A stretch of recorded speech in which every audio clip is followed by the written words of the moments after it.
Bueno, ya damos la bienvenida porque si no, dejamos a Pedro Castillo Muchas sin gracias. ningún argumento para luego hablar de este tema de la reforma, que es lo que comentábamos al principio, mi estimado Pedro, pues que está polarizando a la clase política y quieren meter al pueblo. Ahorita dejó un tema muy interesante, José Ángel. ¿Quién va a arbitrar cuando se elijan a los 60, bueno, de los 60 a los 7 consejeros que van a integrar el INEC, que también tiene ahora la palabra consultas? Yo digo que yo no sé por qué buscan tantas galimatías. Si es Instituto Nacional Electoral, pues en las cuestiones electorales va incluido, incluso, ¿por qué no decirlo? Las consultas, pero en fin, son juegos de palabras. Sí. Pedro Castillo, bienvenido. Pues fíjate que esta situación que estamos en este momento viviendo, eh, efervescencia política, conmoción política respecto a esta propuesta que viene haciendo el presidente de la República y impulsada por los partidarios de Morena y sus algunos partidos satélites como son el Verde Ecologista y el Partido del Trabajo, viene simplemente a abonar a una agenda de crispación, de conflicto, a la que hemos estado los mexicanos inmersos en los últimos 4 años con un presidente que solo busca generar condiciones de que lo que hay o lo que se tiene eh, no funciona, decir que no sirve, y nos proponen otra opción que a la hora de que ya entra en acción ese tipo de propuestas, pues no terminan siendo la solución. Para el ejemplo más claro, el caso del INSABI, ¿no? Nos dijeron que el Seguro Popular no servía, ¿no? Que era corrupto, y que vamos a tener un sistema de salud como el de Dinamarca o Noruega, ¿no? Y entonces ya nos dicen que el INSABI va a funcionar ahora sí. ¿Y qué pasó? Pues bueno, casi 20 millones de mexicanos se quedaron sin servicios de salud, el desabasto de medicamentos, el problema de la atención médica, o sea, toda una serie de problemáticas con las propuestas que nos están diciendo este gobierno que va a solucionar los problemas de este país. Y para mí lo mismo es esta propuesta del Instituto Nacional Electoral, de decir que no sirve un instituto que supuestamente está al servicio de un sector de los oligarcas, de esas palabras que les gusta usar. Y entonces esa circunstancia nos dice que nos van a hacer otro nuevo instituto o otra dependencia, u otra organización para determinar que sea el árbitro de las elecciones de este país. Pero con qué seguridad, claridad, podemos estar nosotros, los La mexicanos, certeza. pues sí, de que vaya a ser así. Con qué incertidumbre. Claro, o sea, con los antecedentes que ahorita como el que les acabo de mencionar, ¿no?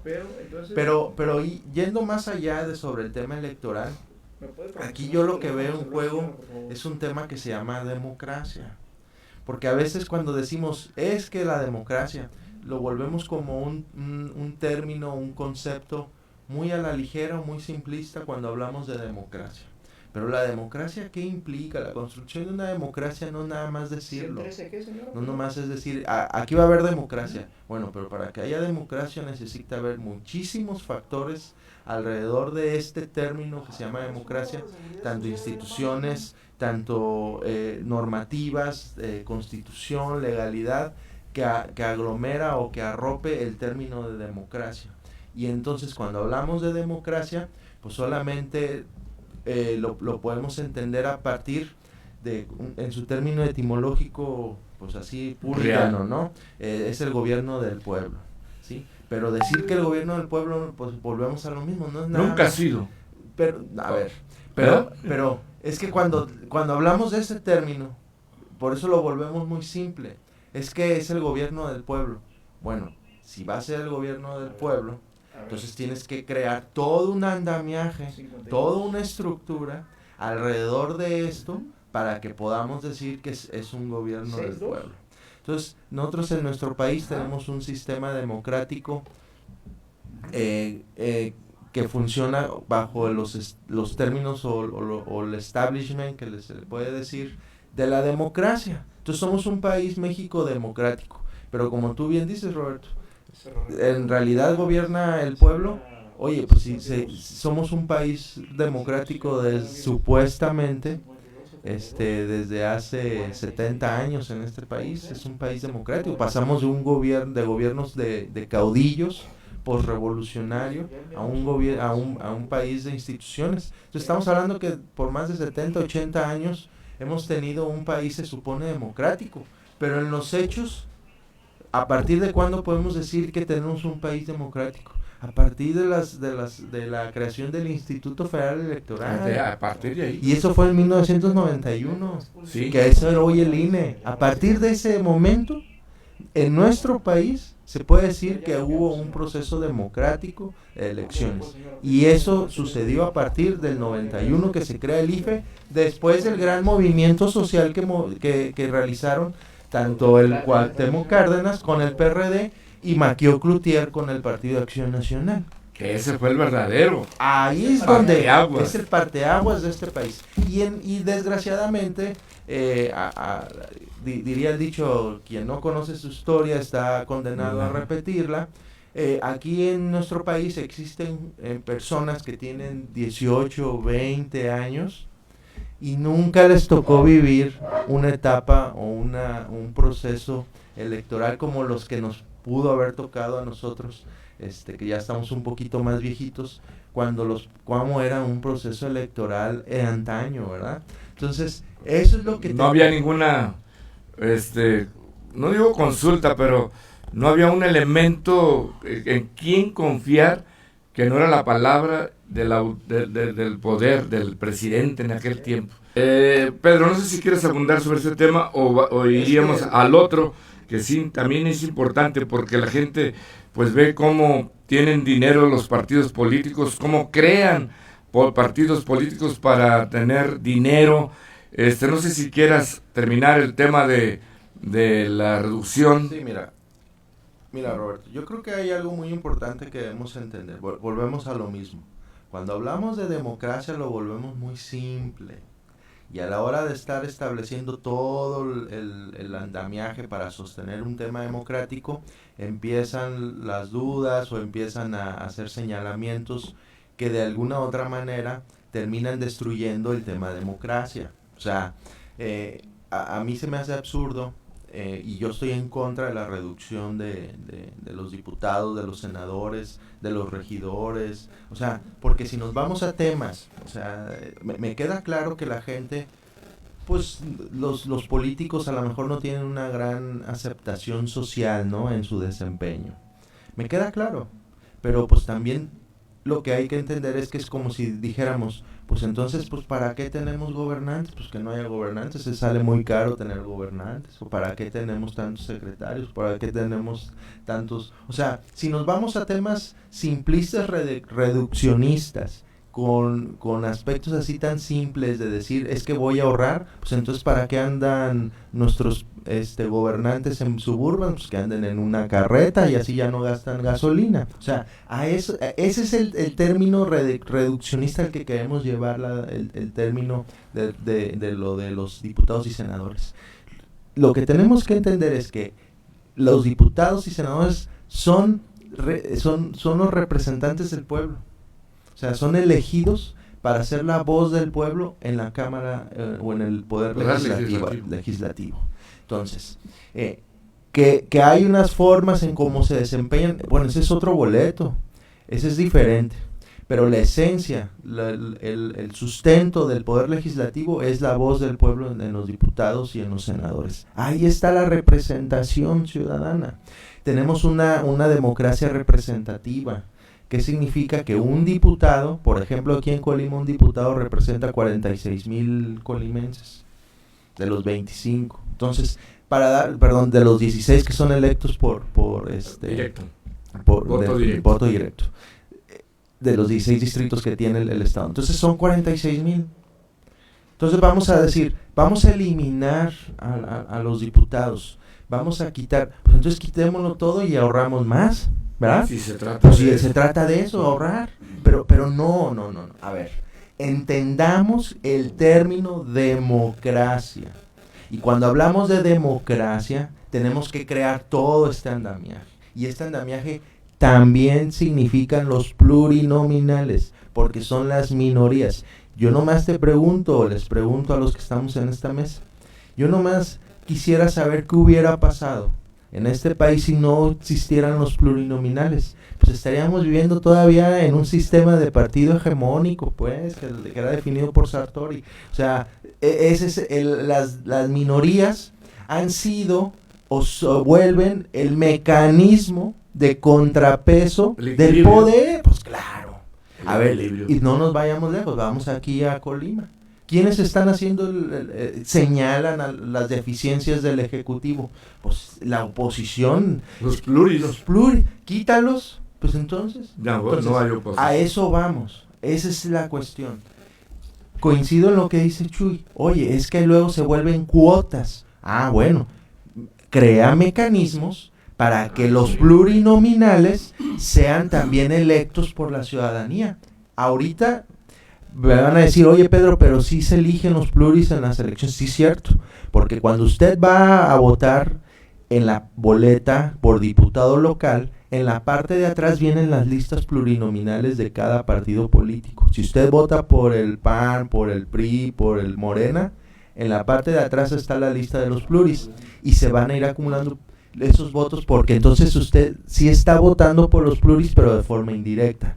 Aquí el tema es cómo creas las listas plurinominales de los partidos políticos. Bueno, eso sí, hay que hacer algo. ¿Para qué? Para que a lo mejor el mecanismo sea de que los mejores segundos lugares sean los que terminen obteniendo una posición. Pero bueno, esos son otros temas. Aquí lo importante es que tenemos que entender que la democracia ¿cuesta? Sí cuesta. La democracia nos cuesta, sí. Y para mí es todo lo que se tenga que gastar en un tema de democracia, ¿no? Para mí es poco. ¿Por qué? Porque no podemos estar en un esquema, en un sistema de gobierno, donde termine siendo una tiranía. O sea, incluso Aristóteles bien lo decía, la deformación de una democracia, esa es la democracia radical. Una democracia radical donde terminas gobernando el pueblo por encima de cualquier institución, por encima de cualquier ley, por encima de cualquier Estado de Derecho. O sea, tenemos que entender bien que cuando hablamos de democracia nos va a costar y va a tener ciertos requerimientos que deben de cumplirse. Entonces, eso es lo que tenemos que entender nosotros si queremos vivir en democracia. Y en lo que estamos hablando, y en esa parte de democracia también estamos hablando del financiamiento de los partidos políticos, Roberto. A ver, ¿cómo poder entender que un partido político no tenga recursos públicos? Vamos a suponerlo, o vamos a ponerlo así, que no reciban ni un peso. ¿De qué se va a financiar un partido político? ¿Cómo lo hacen en los Estados Unidos? Bueno, y yo te pregunto, ¿por qué en Estados Unidos existen sectores económicos de mayor, por eso, un esquema de gobierno donde impera más aspectos económicos? Por ejemplo, vamos a dar un ejemplo claro, Obamacare. Cuando en Estados Unidos Obama quería implementar el Obamacare, que el Obamacare era una réplica del Seguro Popular, como un que tenemos aquí en México, ¿quiénes se opusieron? Las grandes farmacéuticas, los grandes y son los empresarios de farmacéuticas y de seguros médicos, que son los que hacen lobby con los diputados y senadores, los representantes en ese país, y que son los que aportan a los partidos políticos a las campañas, al Partido Republicano y al Partido Demócrata. Entonces se sostuvieron en ese sentido. Entonces el interés se vuelve de quien aporta al partido político. ¿Quién aporta? Y yo pregunto, si aquí tenemos un grave problema en el país, ahí está Tamaulipas, de quienes estuvieron aportando la campaña de quien ahora gobierna ese estado. Entonces, quitémosle eso a los partidos, entonces los partidos políticos se van a convertir en un interés, pero en un interés económico. Por eso, y lavaderos Y por lo menos cuando hay un recurso público, cuando un partido político se sostiene con recursos públicos, hay dos cosas muy importantes. Primero, la transparencia, o que tiene que haber rendición de cuentas porque es dinero de todos. Y segundo, al ser un recurso público, el interés se vuelve público y no un interés de un sector. Esa es la gran diferencia. Oye, que no me gusta, que no estoy de acuerdo, que no quiero que se gaste ese dinero en los partidos políticos. Bueno, eso lo pueden decir la población, pero cuando vuelvo a decir, hablemos de democracia, ¿qué es la democracia? Entonces construyamos esos aspectos democráticos, no podemos dejarlo así. Otros temas que también creo que valen mucho la pena: la desaparición de los organismos a nivel tribunal electoral de la federación, a nivel estados, y también los institutos electorales. Pero fíjate que en el tema de los organismos locales ya había una reforma que se convirtieron en OPLES para que fueran absorbidos por el INE, pero esta absorción no se ha dado de manera correcta, porque aún ha habido un problema tanto administrativo como presupuestal. ¿Por qué? Porque el INE dice, yo absorbo los OPLES, que se les llama OPLES, pero denme los recursos para sostenerlos. Y hay que entender que los organismos electorales en los estados están sostenidos con recursos estatales, ¿sí? Vamos a decirlo así. El Instituto Electoral del Estado aquí en Colima se sostiene con recursos estatales. No recibe un solo peso de recurso federal para su sostenimiento. Entonces, ¿qué es lo que está pasando? Estamos hablando de recursos, de dinero, de fondearlo. Y ese ha sido uno de los principales obstáculos para que se lograra amalgamar, que el INE absorbiera los OPLES y que los institutos electorales se volvieran en oficinas del INE. Ya pasa. A ver, eso hay que dejarlo muy en claro. Los procesos electorales ya en los estados ya convergen tanto INE como organismos electorales en los procesos electorales, en las jornadas electorales. Antes, no sé si se recuerdan, en alguna ocasión quienes fueron a votar, había una mesa para que votaran ahí por los candidatos federales, diputados federales, senadores o presidente de la república, y había otra mesa a la que había que ir a votar por los diputados locales, por presidentes municipales o por el gobernador, porque era diferente. Ahora ya convergen, ya trabajan de manera coordinada. En una sola mesa ya se puede hacer este tipo de votación. Pero el problema está ahí en el tema de los recursos. Y es una condición que termina afectando en un término democrático. Volvemos al mismo punto. O sea, ¿cuánto nos tiene que costar la democracia? O sea, ¿qué prefieres? En ese sentido, vámonos a lo simplista, pues, como dice, pues entonces, ¿para qué hacemos elecciones, verdad? Pues, ¿para qué gastamos en elecciones? Se gasta mucho en papel de boleta, ¿no?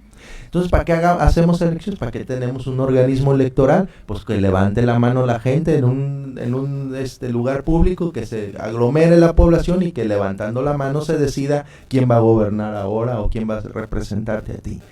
Eso es lo simplista a lo que vamos, ¿no? En este caso, Pedro y Ángel, así en un comentario final, ¿el INE está bien?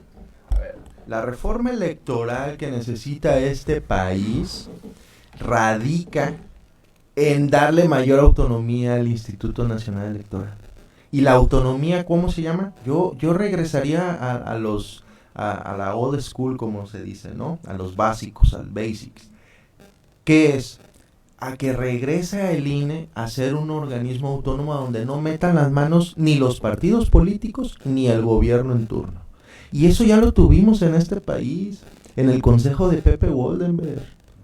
Eso ya existió. ¿Y saben quién provocó que otra vez fueran la Cámara de Diputados quien decidiera que sean los diputados federales elegir a los consejeros del INE. Pues el mismo López Obrador en el 2006 cuando inventó un fraude, dijo que había fraude, pero nunca lo comprobó. Y entonces cuando inventa eso dice, y entonces regresan los consejeros a ser elegidos por los diputados. Eso es lo que debemos de quitar, que no metan la mano los partidos políticos. Eso es lo primerito en la reforma electoral que tenemos que hacer. Pero lo curioso es de que a esa reforma fue que llegó Lorenzo Córdoba por el PRD. Y ahora ya lo están. Su padre, pues claro, pues fue un gran hombre de izquierda. Sí. Pero eso es. ¿Cómo se llama? Arnaldo. Pero eso voy. Cuando Lorenzo Córdoba cumple su función, su papel de ser un árbitro, de no estar a favor de nadie, pues ya se ha enojado el presidente. Pero ese es el papel. Esa es la reforma electoral que más nos debe interesar a nosotros los mexicanos. Es que saquen las manos los partidos políticos. Que sea profesional, y profesional significa que no sea elegido por una mayoría, porque las mayorías no significa que eligen a lo mejor, por eso, y por elección no llega el mejor, ya llega el más popular, pero no significa que seas el mejor. Entonces, eso es lo que tenemos, esa es la reforma electoral. Un minuto. Que lleguen profesionales en el tema ahí, y eso se hace bajo un esquema que ya se hizo, vuelvo a repetir, con Pepe Woldenberg y ese consejo que ha sido el más exitoso de este país, que permitió la alternancia en este país. Y es hombre de izquierda incluso. Claro, pues son de izquierda, son intelectuales. Ahora, el próximo domingo hay una marcha y el presidente ha estado duro con todos los que quieran o van a participar en esto. ¿Crees que abone a qué esta marcha? Pues mira, el tema de la marcha, como bien dice José Ángel, es un tema de despertar conciencias, pero más que decir que defender al INE, lo que tenemos que defender los mexicanos es la democracia, de que pueda seguir siendo México un país democrático, con sus asegúnes, ¿verdad? Con su incipiente, podamos decir, democracia a la mexicana, pero el hecho de que hoy podamos salir a votar, hoy podamos estar asegurando que cuando viene un proceso electoral no estamos seguros, no sabemos quién va a ganar, como antes sabíamos, el que va a poner el PRI se va a ganar, quien ponga va a ganar, o sea, no había de otra. No, ahorita, hoy, usted va a un proceso electoral y no sabe si va a ganar. Eso es lo más valioso que tenemos. Y si eso nos cuesta mucho dinero, que cueste. Y si necesita más dinero, que siga costando más dinero, porque no hay mejor esquema o sistema de gobierno implementado en el mundo como el democrático.